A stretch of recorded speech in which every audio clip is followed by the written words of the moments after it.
Hello everyone, আশা করছি সকলে তোমরা খুব ভালো আছো। আজ হচ্ছে আমাদের এক্সিবিশনের দ্বিতীয় দিন, আর আমরা সেদিন অনেকটাই তাড়াতাড়ি পৌঁছে গিয়েছিলাম, অনেক স্টলই তখন খোলেনি।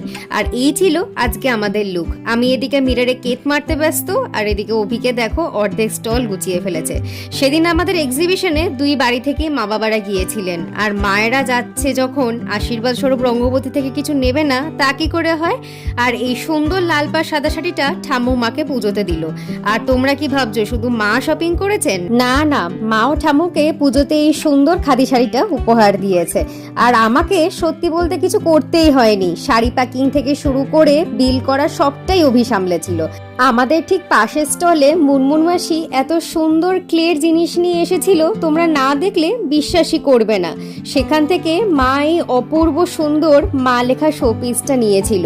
মাসি কেন বললাম, কারণ সম্পর্কটা ঠিক সেরকমই হয়ে গেছিল কদিনে। তারপর বিকেলের দিকে আমার সুন্দরী শাশুড়ি মা এসে হাজির। বাবার খুব ইচ্ছা থাকা সত্ত্বেও ব্যাংক ছিল বলে আসতে পারেনি। আর মা এসেছে কিন্তু রঙ্গবতী থেকে কিছু নেবে না তা কি করে হয়। মাও নিজের জন্য এই সুন্দর মেখলা খাদি শাড়িটা নিয়েছে।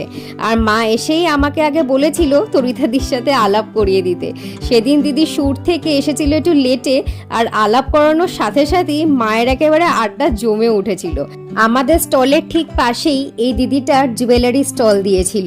আর সত্যি বলতে সকাল থেকেই আমার না এই দুর্গা মায়ের আংটিটা দারুণ পছন্দ হয়েছে। আর মাকে একবার বলাতেই ব্যাস আংটিটা আমার হয়ে গেল। কেমন লাগছে জানিও কিন্তু তোমরা। চলো এবার বাড়ি ফেরার পালা। আর যাওয়ার আগে মায়ের টলিগঞ্জের সব বন্ধুদের সাথে দেখা। আর মাসিদের তো জানোই, পেলে গল্প শুরু হলে আর শেষ হতে চায় না।